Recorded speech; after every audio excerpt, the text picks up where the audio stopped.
Namo Bhagavate Vasudevaya.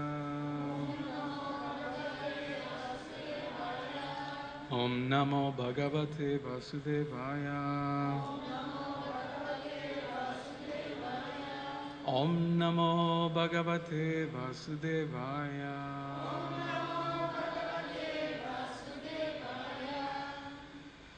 Today we're reading from Srimad Bhagavatam, 6th canto, chapter 16. King Chitraketu meets the Lord. Text number 10. Please repeat. Nahi asyasi priyakaschin.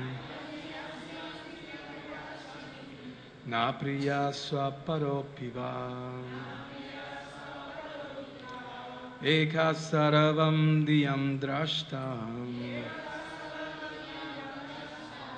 Karatrinam gunadoshaya. Nahi asyasti priyakaschin. Na priya swaparopiva. Eka sarvam diyam drashta. Katrinam gunadoshayo.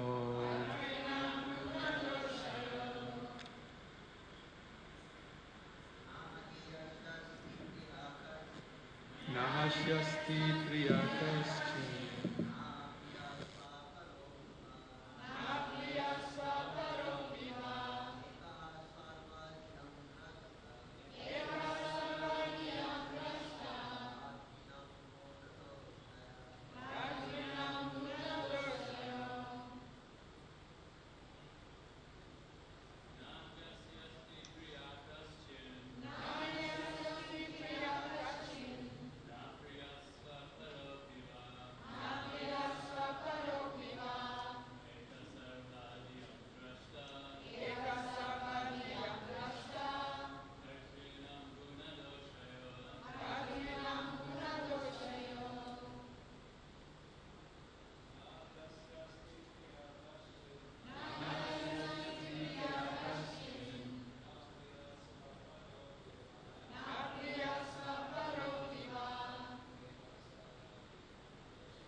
Nahyashyasti priyakaschin.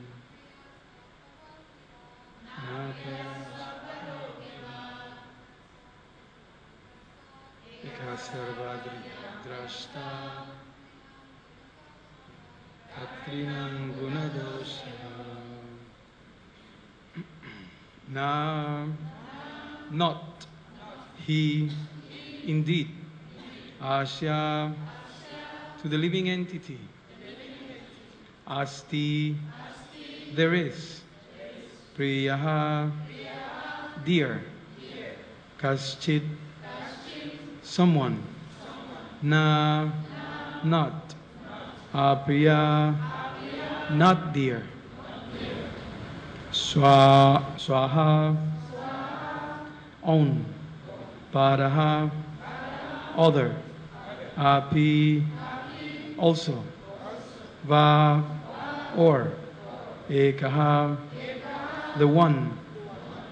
Sarabadiyam, of the varieties of intelligence. Drashta, the seer. Katrinam, of the performers. Gunadosayo, of right and wrong activities. Translation and purport by His Divine Grace, Srila Prabhupada Ki Jai. For this living entity, no one is dear, nor is anyone unfavorable. He makes no distinction between that which is his own and that which belongs to anyone else. He is one without a second. In other words, he is not affected by friends and enemies, well-wishers of mischief mongers. He is only an observer, a witness of the different qualities of men. Please repeat. For this living entity, no one is dear, nor is anyone unfavorable. He makes no distinction between that which is his own and that which belongs to anyone else. He is one without a second. In other words, he is not affected by friends and enemies, well-wishers or mischief mongers. He is only an observer, a witness of the different qualities of men. Srila Prabhupada explains, as explained in the previous verse, the living entity has the same qualities as the Supreme Personality of Godhead. But he has them in minute quantities because he is a small particle, Sukshima, whereas the Supreme Lord is all-pervading and great. For the Supreme Lord there are no friends, enemies, or relatives, for he is completely free from all disqualifications of ignorance that characterize the conditioned souls. On the other hand, he is extremely kind and favorable to his devotees. And he is not at all satisfied with persons who are envious of his devotees, as the Lord himself confirms in the Bhagavad Gita 9:29. Samoham sarvabhuteshu name dvashyastina priyaha jevayanti tumam bhaktya mayite teshu chapyaham. I envy no one, nor am I partial to anyone. I am equal to all, but whoever renders service unto me in devotion is a friend, is in me, and I am also a friend to him. The Supreme Lord has no enemy or friend, but he is inclined toward a devotee who always engages in his devotional service. Similarly, elsewhere in the Gita 16:19, the Lord says, Tanaham duishata kruram samshareshu naradhamam shipamya shashram ashubam asurishu eva janishu. Those who are envious and mischievous, who are the lowest among men, are cast by me into the ocean of material existence, into various demoniac species of life. The Lord is extremely antagonistic toward those who are envious of his devotees. To protect his devotees, the Lord sometimes has to kill their enemies. For example, to protect Prahlad Maharaj, the Lord had to kill his enemy, Hiranyakashipu. Although Hiranyakashipu attained salvation because of being killed by the Lord, since the Lord is the witness of everyone's activities, he witnesses the actions of the enemies of his devotees, and he is inclined to punish them. In other cases, however, he simply witnesses what the living entities do and gives the result of one's sinful or pious actions. Om Ajnana Timirandasya Gyananjana Salakaya Chakshurun Militam Jena Tasmai Shri Gurave Namaha. Namam Vishnu Padaya Krishna Prastaya Bhutale Srimate Jayapataka Swamini Tinamine Namacharya Padaya Nitai Kripa Padayane Gauda Katata Mudaya Nagaraga Namam Vishnu Padaya Krishna Prastaya Bhutale Srimate Bhaktivedanta Swamini Tinamine Namaste Saraswati Deve Gauravani Pacharine Nirvisesha Sunyavadi Paschatya Deshatarine. For this living entity, no one is dear, nor is anyone unfavorable. He makes no distinction between that which is his own and that which belongs to anyone else. He is one without a second. In other words, he is not affected by friends and enemies, well-wishers or mischief mongers. He is only an observer, a witness of the different qualities of men. So, in this section of Srimad Bhagavatam, many of the teachings of, as you can see, the Bhagavad Gita are further expanded. The first thing that Krishna tells Arjuna in the Bhagavad Gita is to not lament. That's the first instruction that Krishna teaches Arjuna. In fact, in the early classes that Srila Prabhupada gave to New York, often he will repeat this line that it's given in the early verses of the second chapter, Natvam Suchitum Arhasi. And he repeats it with this emphasis, like with this realization. Do not lament. Natvam Suchitum Arhasi. Very profound, sounds very mystical. And Prabhupada often repeats this line. Do not lament. Do not lament. Right? So here in this section, we find, after that, Krishna speaks, I don't know, like 30 verses, non-stop. I forgot the exact name of the section in the Gita, where he explains all these qualities of the soul. Just to make it clear that the soul is very different from what he is experiencing. Arjuna was overwhelmed by grief. He was troubled by the given situation that he was in. And he was lamenting. Right? That's Bhagavad Gita. And we find also in Bhagavatam a few instances like that. Right? Brahma, for example, he was confused. Right? Even Srila Vyasadeva, this pastime, this lila, that he was somewhat not satisfied. I don't want to see depressed or frustrated, but he wasn't completely satisfied after compiling practically all Vedic literatures. Right? We know that. Who else? Narada Muni, he was an orphan, right? And then he was lost. He was helpless. So he's wondering where I'm going to get this satisfaction, this longing that the soul has to be completely happy, because that's the nature. Like that, we are in the middle of the pastime of King Chitraketu. As you know, he had all these dreams.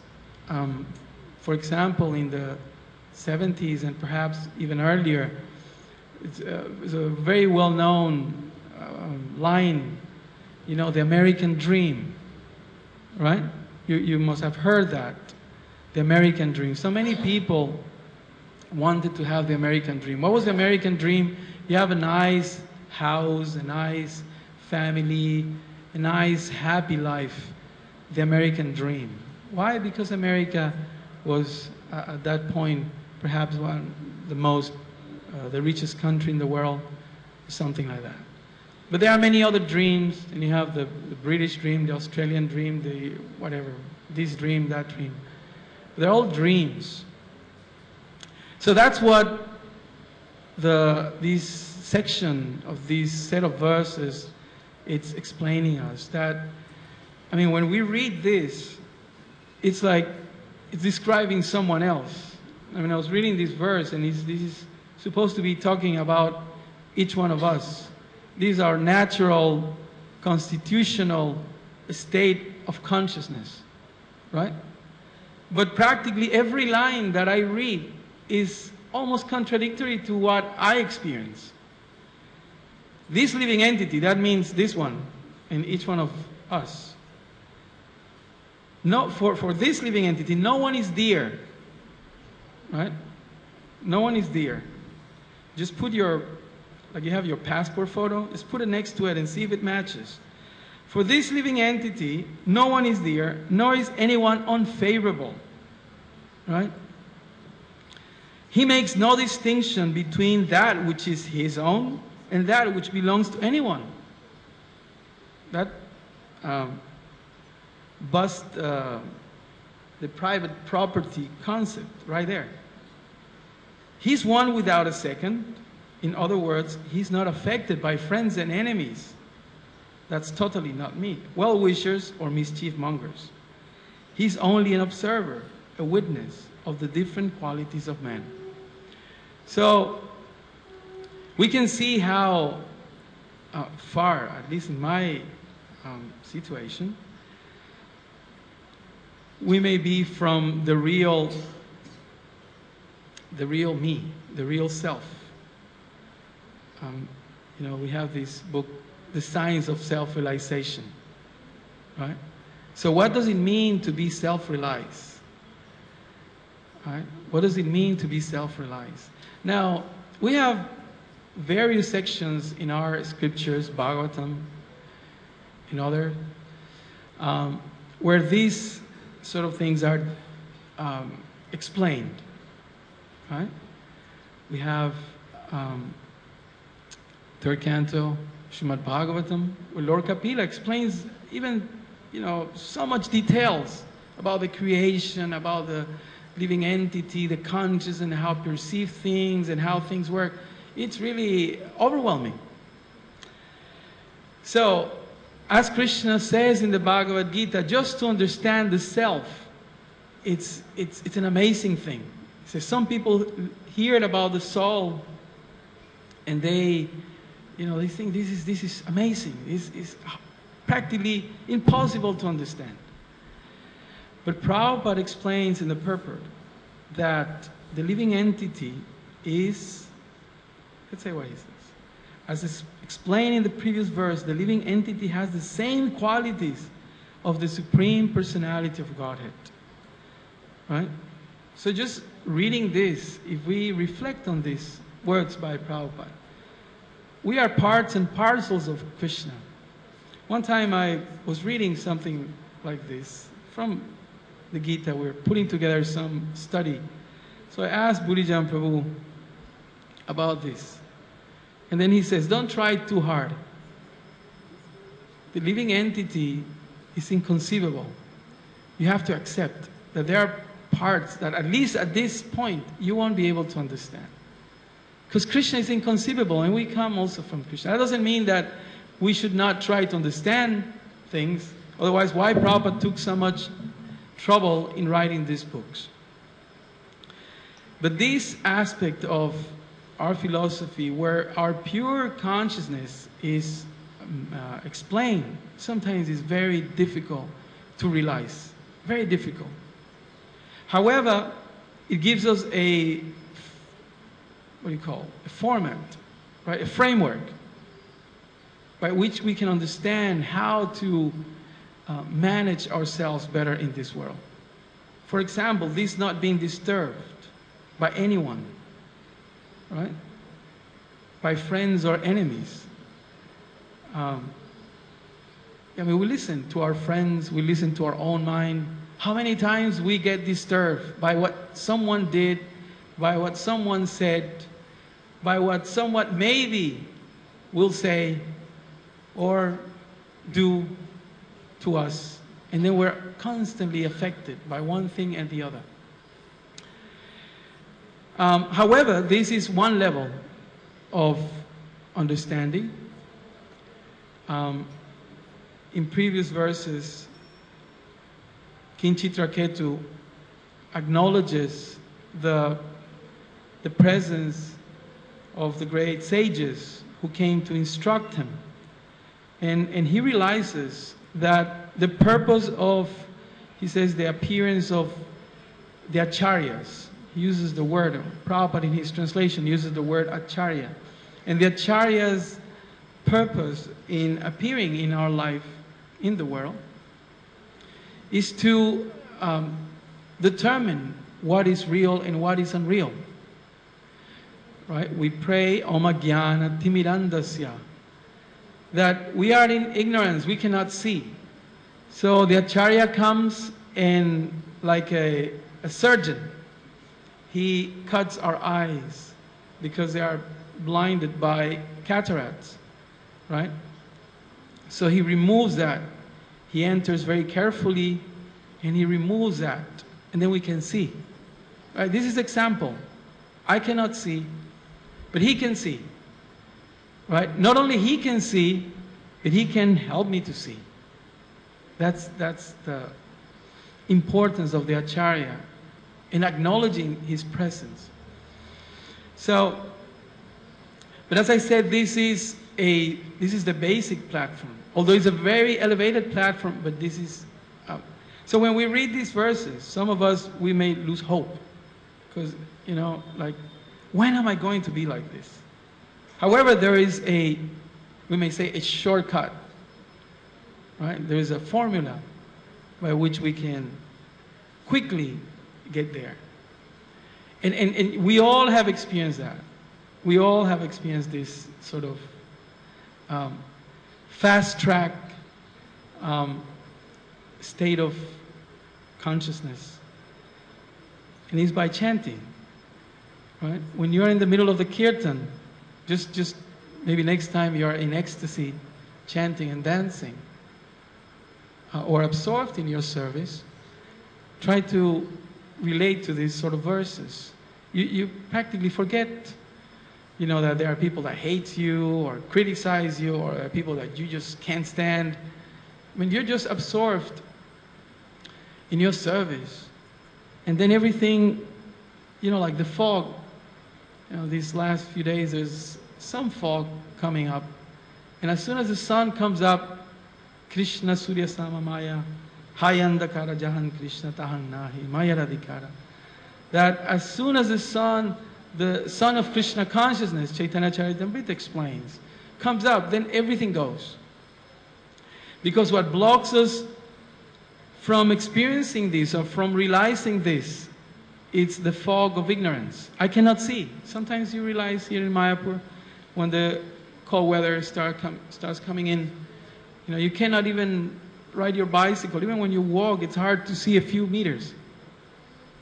And the more the fog comes up, the harder it is to see.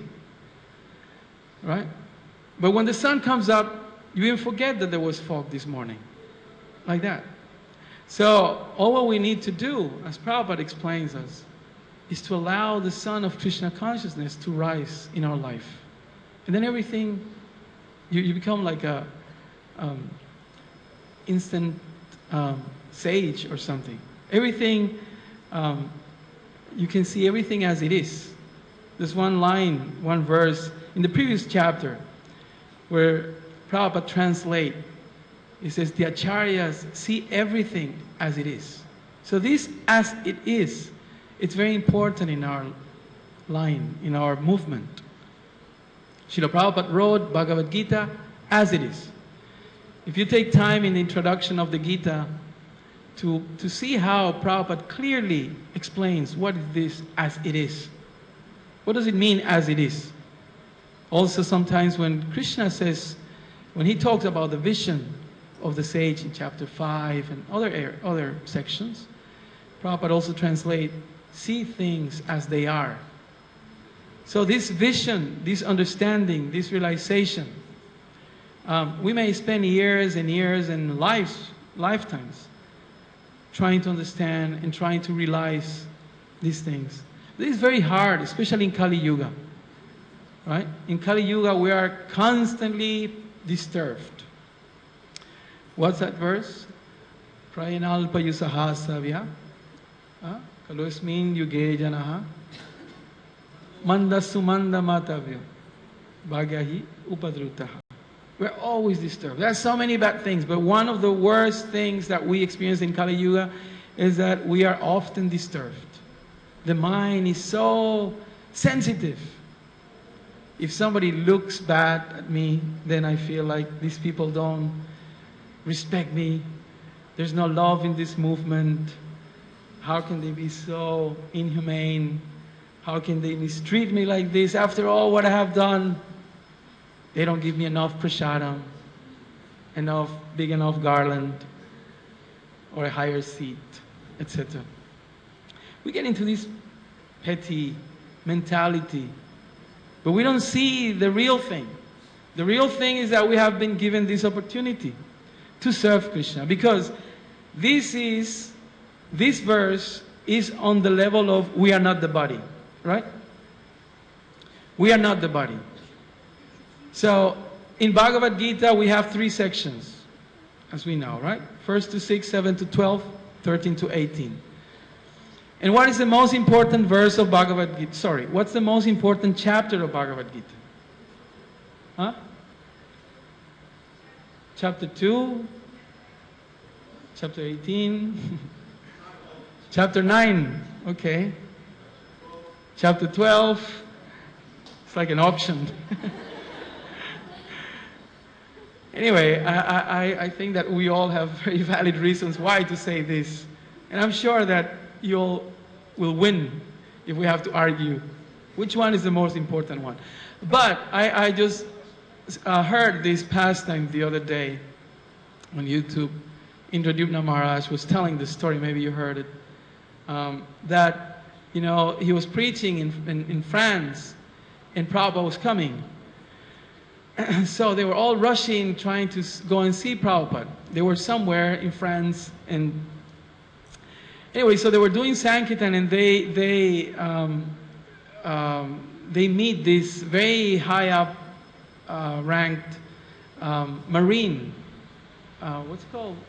I forgot the title of that, but it was Admiral or something. You know, Admiral, like, you know, like high up there. So they're preaching to him, and they, you know, he's interested. You can see he's a pious person. He's there holidaying in some, I don't know, beach or something in France. And he says, by the way, Indradyumna Maharaj says, by the way, the author of this book is coming to Paris. Would you like to meet him? Right? And he says, yes, sure. Then Maharaj is thinking, you know, how am I going to do now? You know, we are like hours and hours away. And the news have come that Prabhupada has arrived. And they're going to pack up, jump in the van, and go and see Prabhupada. So, you know, out of sheer, you know, spontaneity, he says, okay, do you want to come with us? And he says, yes, okay. So he goes, tells the wife, tells the kids, get ready, we're going to see the author of this. You know, it's a very important event. So they jump, they pack their things, they jump in the van with the devotees, and they take off and go and see Prabhupada. You know, after hours and hours. Can you imagine that situation? Someone very important up there in the military of France. Yeah, what's that saying? You don't want to mess up with the French. So anyway, so he goes, and finally he goes and meets Prabhupada. Maharaj arranges, and he meets Prabhupada. So he's carrying the Gita that he had bought, and he goes to Prabhupada, and then he, you know, Prabhupada is preaching to him, explaining the basics. You're not the body, you're the soul, etc., etc. He says, you should read this book, you know, emphasize to read this book. And then the gentleman, he's having the big Bhagavad Gita, and he's like, yeah, it seems like a very interesting topic. He was very interested in hearing Prabhupada. He says, but I don't think I may be able to read the whole book. And he says, is there any section that you recommend that I should read? And Prabhupada said, read chapter 9. Read chapter 9. He said that. Maybe Prabhupada said other things, you know. But I mean, Prabhupada emphasized pretty much every chapter of the Bhagavad Gita. But the story goes that after years, one time there was a big celebration in Paris, and Maharaj was doing Sankirtan again. And then he sees, oh, maybe I can sell a lot of books, because the roads were closed and things. So when he goes there, the military, some important place in Paris, and he sees these, you know, authorities, dignitaries in there. And then he spots the admiral there. And then he's like, Hare Krishna, Hare Bol. You know, Maharaj shaved up and tall. And then the admiral, he showed the guards, says, allow him to go in. So Maharaj enters, and then he's there, and everyone's looking, you know, this shaved head with robes and things. These in the early days. And then he goes, so Admiral, how have you been? Oh, very good. And he says, every day, I read some words from the chapter 9 that your guru, Swamiji, told me to read. So, and then he thanked him, he embraced him, and then says, now you have to go because, all the military. So Maharaj is telling that we don't know. He says, in his mind, he's reflecting. He didn't know what he was doing. He was inviting this important person to see Srila Prabhupada. But that instruction from the Acharya surely changed this person's life. There's no record that he came and joined and, did this or that. We don't know. We cannot see. But so many people are touched by the power of Srila Prabhupada's preaching, right? And it's not only philosophy. It's not only philosophy, right?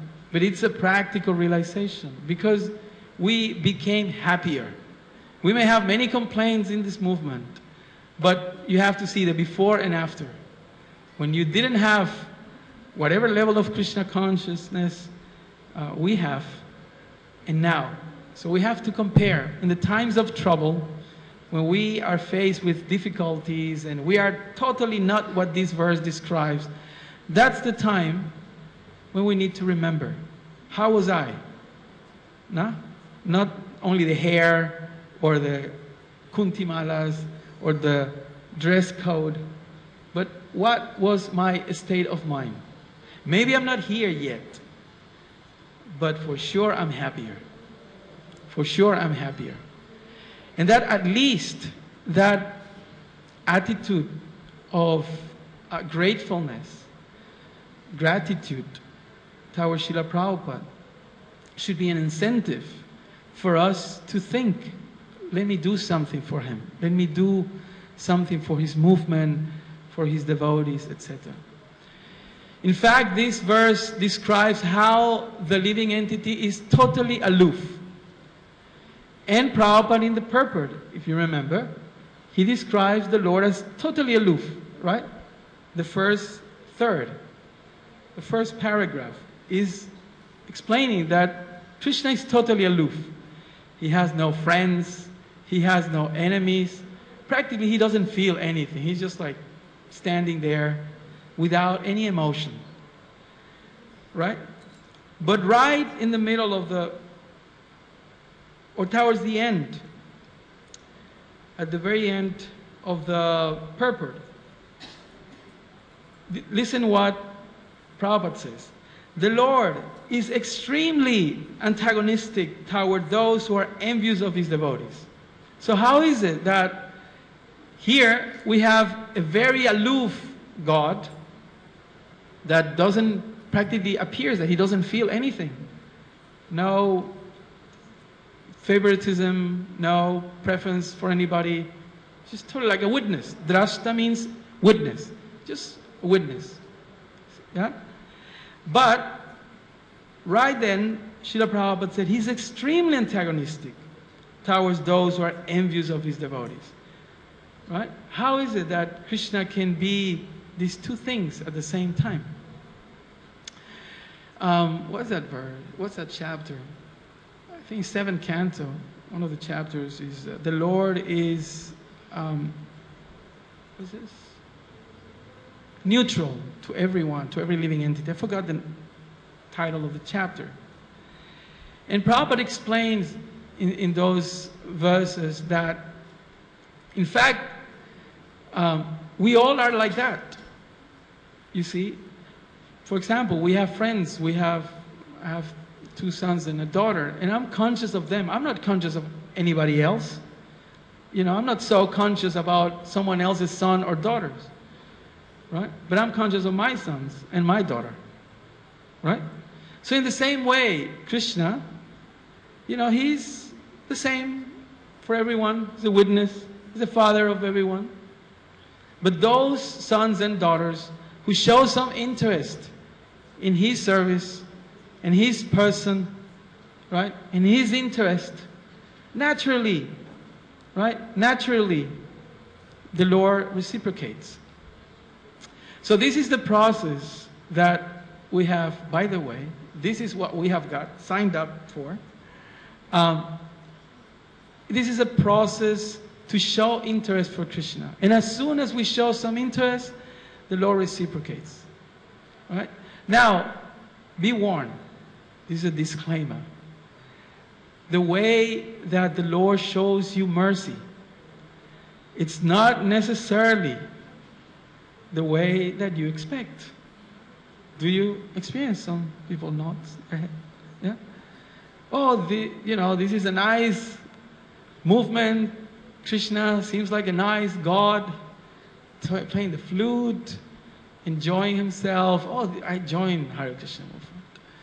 Right? So naturally he's a nice person. He will give me nice things. Nice, so many things.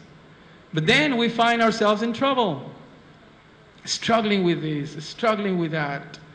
Why this? Have you heard that expression? Sometimes from yourself or something. Why Krishna is doing this to me? Why Krishna is doing this to me? Have you heard that? Or it's only me? Right? Why is Krishna doing this to me? Prabhu Mati, very affected. Or we are very affected. Why Krishna? After all what I have done, after all the sacrifice, I stopped eating meat, I stopped taking this, that, doing this. Still he's doing this to me. Why? There are many verses in the Bhagavatam and Jasyaham Anugrinami, that famous verse, where it is explained that to those, this is the disclaimer, to those who I show a special favor, what does he do? He takes away everything. Right? That takes away. That sounds very cruel. That sounds very. Don't go out and preach this to people. Jena tena prakarena. Rupa Goswami says, first attract people, then you give them rules and regulations. Don't go tell it. In fact, my spiritual master, I asked him that. He said he takes away everything which is bad for you. Like a child. Sometimes you see these energetic children, right? They go around and play and they're so lovely and laughing and everything. And they want to grab things, right? They want to grab everything, right? They grab something and mom and dad are meant to satisfy me. They love me. So they are supposed to enable me to do whatever I want. Because for me, this piece of whatever it is, it's meant satisfaction, happiness. So I'm going to put it in my mouth, right? Fathers, mothers relate to this. Yeah? Teachers, babysitters. Right? So then, there he is, getting this, whatever, putting in his mouth. So the Lord takes it away. He takes away what is not good for us. So whatever Krishna took away from us, first of all, it's not ours. We're thinking it's ours. The baby's thinking, that microphone is mine from now on. Okay? Forever and then. That's mine. And I'm going to put it in my mouth. I'm going to rip it and I'm going to eat the parts. Because that's what I want. So the father, the mother, doing the responsible role of protectors, they push it away from us. So we may complain, the baby cries, right? He throws himself to the floor, he throws a tantrum. Why are you doing this to me? It's exactly the same thing. We may write long letters complaining to the GBC temple president, management, this one, the other. But what we're doing is just throwing a tantrum. Krishna is taking things away from us in that way that he pleases. Maybe it's not my way. There was a famous song, I don't know when, 60s, 70s, Sinatra, one of those. I did it my way. I did it my way. So Krishna has his way. And that is as it is. And that's why Prabhupada named his Bhagavad Gita as it is. Because it may sound impositive, but that's the reality. Krishna determines what time the sun comes up. It's why we have a democratic meeting here, and you know, we suggest that, you know, can we, because, you know, we want to do something, so can we change the timing for the sunrise or sunset or moonrise or whatever? That's there. That's there. You know, so many things that we cannot control. So why don't we try to accept? I mean, I'm talking to myself, by the way. Why I don't try to accept, at least try, at least theoretically, that whatever happens in my life is because Krishna knows better. Right? Krishna knows better. And instead of developing further that envy, that envious attitude towards the Lord, because that's why we're here, right? That's why we come to this material world, because of that attitude. Try to change that and try to accept. And that takes a lot of humility. That's why Lord Chaitanya said, right? Trinara Pisunichena, that we should keep that as a, what do you say? Keep it like a locket, right? That verse should be hang onto our necks like a locket, pendant. So we hold onto that, right? This is my locket. I have to be humble, like that. So this is the philosophy of Krishna consciousness. Yes, we are not the body. Yes, we should be aloof. We shouldn't be disturbed. But the reality is very different.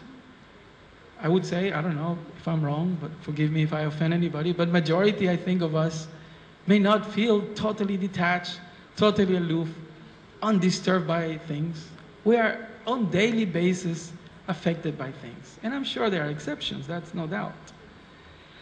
But whatever the case, the shortcut, as I was mentioning, is to engage in service.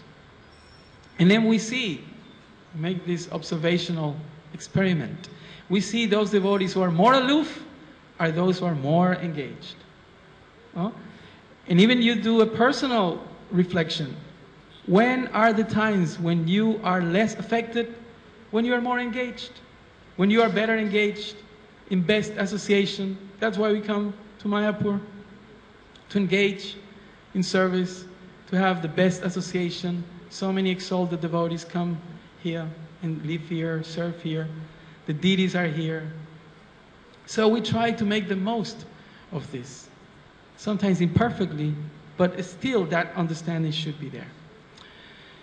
So we are parts and parcels of Krishna, and we are meant to have the same qualities, or at least experience the same qualities, but in my case we don't. I don't. But there is hope, right? And that hope is by chanting Krishna's name, by serving Krishna's devotees, by trying to follow his mission. We may come to experience the qualities that are described here and in other sections of our philosophy. And as Prabhupada explains in the Bhagavad Gita, but knowing that we are not the body is not enough. Aham Brahmasmi is not enough. That's why chapter 9 it's called.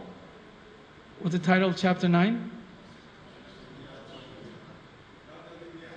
Yeah, what's the title in English?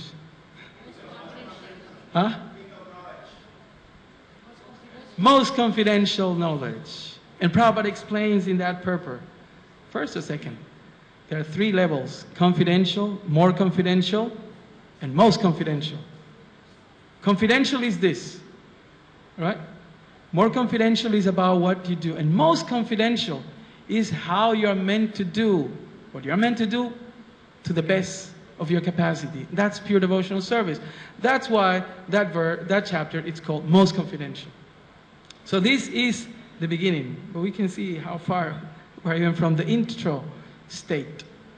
Serving Krishna, surrendering to him, thinking of him, becoming his devotee, worship him in practical terms, and respecting him. Namashkuru.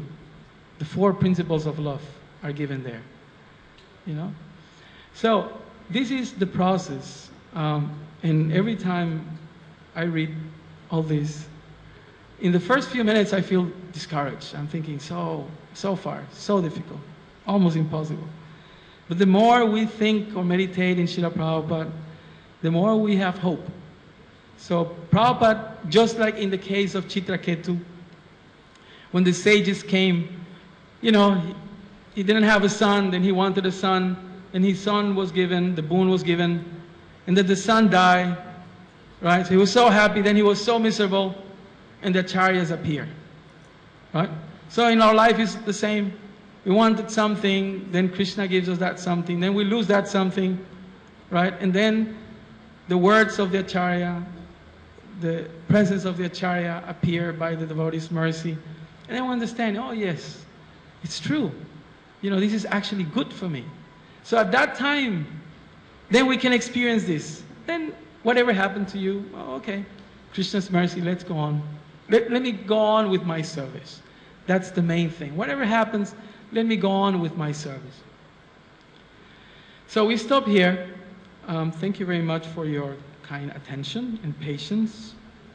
So this is the section where King Chitraketu meets the Lord. Is there any questions? Any points, comments? I have a few minutes. By popular vote? No? Thank you very much. Srila Prabhupada ki jai. Gaur Premanandi. Hari Hari.